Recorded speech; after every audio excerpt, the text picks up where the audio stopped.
Hello' ব্ৰ নমস্কাৰ মই নতুন মিনি ব্লগলৈ আপোনালোকক স্বাগতম জনাইছোঁ। আজি ওলাইছোঁ বজাৰলৈ বুলি। আজি মানে আমাৰ ইয়াতে সাপ্তাহিক বজাৰ হয় বৃহস্পতিবাৰ, আৰু মোৰ বাচন্তিখন লৈ মই ওলাইছোঁ আৰু খুৰীমা ওলাইছে। খুৰীমাৰো বোলে অলপ বজাৰ আছে, আৰু ময়ো এনেকৈ বহুত দিন হ'ল বজাৰলৈ অহাই নাছিলোঁ। আৰু আহি ইয়াৰ ৰে'ল গেটত এই অৱস্থা, মানে ট্ৰেইন আহি পালে, আৰু ট্ৰেইনখন যোৱাৰ পিছতে মানুহৰ ভিৰ চাওকচোন, মানে চবে বিহুৰ বজাৰে কৰিবলৈ আহিছে। তাৰ পাছতে আহি পাই গ'লোঁ বজাৰতো গৈ পাওঁ, একদম মানুহৰ ভিৰ, একদম থিয় দিব জগা নাই। তাৰ পাছত খুৰীমাই কাপোৰ ল'লে, আৰু মোৰতো এনেই আহিছোঁ মই।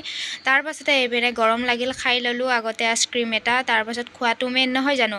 তাৰ পাছত এফালে আহিলোঁ চব্জিৰ বজাৰত। মইনো কি চব্জিৰ বজাৰ কৰিম, এনেই আৰু ইফালে থিয় দিছোঁ সিফালে থিয় দিছোঁ, খুৰীমাই বজাৰ কৰি আছে। তাৰ আনফালে আহিলোঁ চানা খাবৰ কাৰণে। খুৰাজনৰ চানাটো মোৰ খুবেই বেছি প্ৰিয়। তাৰ পাছত আকৌ বজাৰৰ পৰা পাৰ্লাৰলৈ আহিলোঁ, যিহেতু মোৰ বিশেষ কামটো হৈছিল পাৰ্লাৰতে, যিহেতু বিহু আহিছে অলপ ধুনীয়া হ'লোঁ। আৰু এয়া ধুনীয়াকৈ মই থ্ৰেডিংখিনি কৰি ল'লোঁ। তেনেহ'লে আজিলৈ এৰিছোঁ, নেক্সট ভিডিঅ'ত আকৌ লগ পাম।